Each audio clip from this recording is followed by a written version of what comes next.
अभी अडानी के मुद्दे पर नहीं, उनका बंगला खाली करवाया जा रहे हैं आपके राहुल गांधी जी कहाँ रहेंगे? उस पर आप लोगों ने ऊपरी अदालत का दरवाजा क्यों नहीं खटखटाया? इस पर सीधा सा जवाब था सर राहुल गांधी सर, हिम्मत की बात नहीं। देखिए अब आप लोगों की टिप्पणी को सर मैं नजरअंदाज करती हूँ, आदत पड़ गई है एंकर को टिप्पणी करने के लिए। आपसे यहाँ पर सर एक सेकेंड, और इतने देर तक आप बोले सर, 3 से 3.5 4 मिनट तक। अब मीडिया पर आप कोस रहे हैं, मैं जनता पर छोड़ती हूँ ये फैसला कि वो डिसाइड करे। हमारे पास समय कम है, वरना मैं अच्छे से आपको जवाब देती आलोक जी। सुधांशु त्रिवेदी जी इस वक्त हमारे साथ राज्यसभा के सांसद जुड़ चुके हैं, मैं सीधे उनसे जवाब ले लेती हूँ।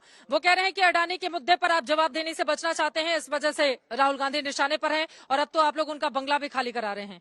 सुधांशु जी,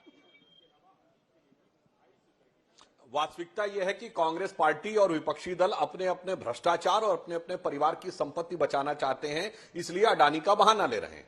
वरना मैं कई बार कह चुका हूं, यदि इनके अंदर ईमानदारी से वो बात होती तो अपनी अपनी राज्य सरकारों के अडानी के कॉन्ट्रैक्ट कैंसिल कर दिए होते। चलिए आप ही जांच कॉन्स्टिट्यूट कर देते। जांचें करवाने का अधिकार राज्य सरकारों को भी है, ऐसा नहीं कि सिर्फ केंद्र के पास है, और वित्तीय जांच कराने का भी अधिकार है। यहाँ जांच तो छोड़िए, कॉन्ट्रैक्ट तक नहीं कैंसिल कर रहे हैं, किसी राज्य सरकार को कैसे हो सकता है विदेश की कंपनी का? परंतु आज की वस्तु स्थिति यह है कि जो आपने कहने का प्रयास किया कि आप कह रहे हैं कि साहब सारी की सारी जाति के लिए आप कह देंगे कि वो भ्रष्ट है, तो मुझे बहुत आश्चर्य होता है। सुनिए, आज काले कपड़े पहन के जो आप लोग आए हैं, हकीकत में आपने कपड़े पहने नहीं है, आपका आवरण उतर गया है। जो अंदर था वो बाहर दिखने लगा है, अंदर की कालिमा बाहर आकर सामने आ गई है। मान्यवर, कितने भी रूप आपने बदले, कभी अडानी का रूप लिया, कभी हाइंडनबर्ग का रूप लिया, कभी पेगासस का रूप लिया, कभी ग्रेटा थनबर्ग का रूप लिया, मगर अंदर की कालिमा कहीं गई नहीं। आपके लिए वह उक्ति लागू होती है कि अंदर से मैलो हियो बाहिर रूप अनेक, नारायण तासो भलो कौआ तनमन एक। आप लोगों का जो चरित्र है, ये नारायण स्वामी जो ब्रज के थे, उनके इस दोहे में बिल्कुल सही चरितार्थ हो जाता है। इसलिए सिंपल सी बात, आपके पास जो ऑप्शन है कोर्ट जाने का, क्यों नहीं जा रहे? मतलब आपकी गाड़ी अगर गलती से गलत लेन में चली आई है, मैं ब्रेक नहीं लगाऊंगा, मैं ये कहूंगा कि मुझे गाड़ी चलाने नहीं दी जा रही है। ये तो बड़े आश्चर्य की बात है भाई। अपनी गाड़ी पे ब्रेक लगाइए, सही डायरेक्शन में जाने का आपके पास ऑप्शन है, उधर गाड़ी मोड़ लीजिए। नहीं जी, मेरी गाड़ी फिसल गई तो क्या हुआ, अब तो मैं ब्रेक नहीं लगाऊंगा, मैं कहूंगा मुझे सड़क पे चलने नहीं दिया। देखिए साहब, मेरे साथ इतना बड़ा अन्याय हो रहा है।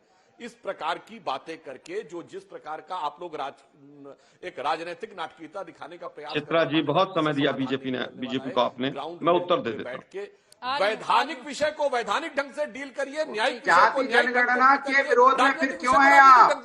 सवाल मेरा है, चित्रा जी पूछने दीजिए। ये बताइए सुधांशु जी, आप फिर जाति जनगणना के विरोध में क्यों है? जब इतनी आपको जातियों की चिंता है तो जनगणना का विरोध क्यों कर रहे हैं आप? चलिए सहमत हुई हमारे साथ, जाति नहीं आप सत्ता के हिसाब नहीं, राजनीति के हिसाब से आप जाति की बात करेंगे, धर्म की बात करेंगे। इसके अलावा जाति धर्म आपके लिए राजनीतिक विषय है, आपके लिए कोई, इसका मतलब धर्म में कोई आस्था नहीं है। आपको राजनीति करनी होगी तो धर्म का उपयोग करेंगे। हम कहते हैं जाति जनगणना हम करवाना चाहते हैं, आप हमें यहाँ में मिलाइए, पता चल जाएगा वर्ग के कितने लोग हैं। अनुराग जी प्लीज जल्दी से अपनी बात खत्म कीजिए। सुधांशु जी, आलोक जी कुछ बोलना चाह रहे हैं, जल्दी से। अब सारा ही समय सुधांशु जी को दे देंगे, सुधांशु जी तो चुटकुले सुना रहे हैं। की बात पे जवाब देता हूँ, बस उनकी बात खत्म हो जाए, आलोक जी मैं फौरन आ रही हूँ, उनकी बात खत्म हो जाए फिर आप ही की बात। मान्यवर, मैं बिल्कुल सब, अब देखिए एक बात जो अनुराग जी ने कही कितनी हास्यास्पद लगती है। एक जाति और एक धर्म की राजनीति करने वाली पार्टियां, MY उसको अपना मानने वाली पार्टियां, मैं पूछता हूं जनगणना की शुरुआत करिए, अपनी जाति क्या बताइए। एक से गणना शुरू होती है, एक व्यक्ति बताइए परिवार के बाहर का जिसको इन्होंने कभी अपनी पार्टी का राष्ट्रीय अध्यक्ष मुख्यमंत्री बनाया हो, कभी पार्टी का नेतृत्व दिया हो।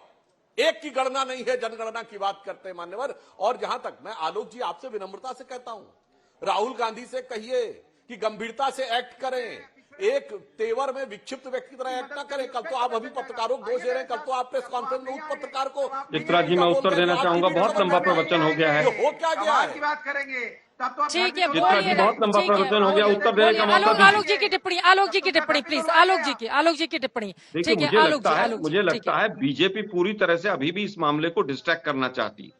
कभी वो ओबीसी पे भागेगी, कभी वो कहीं भागेगी, कभी कुछ ना कुछ चलता रहेगा। लेकिन सच्चाई यह है कि अडानी के पूरी तरह से पूरी भाजपा सरकार अडानी की पिट्ठू बन गई है। अडानी को बचाने के लिए सर्वस्व झोंक दिया है। आज एक अकेला अडानी संसद पर भारी, मंत्रिमंडल पर भारी, प्रधानमंत्री पर भारी, पूरे देश पर भारी है। और इसकी जो करतूत की काली शाही है वो बीजेपी, वो आरएसएस है। इन्होंने उससे पैसा लिया है चुनाव के लिए और इसलिए ये डर कर भाग रहे हैं, कोई जांच नहीं करते।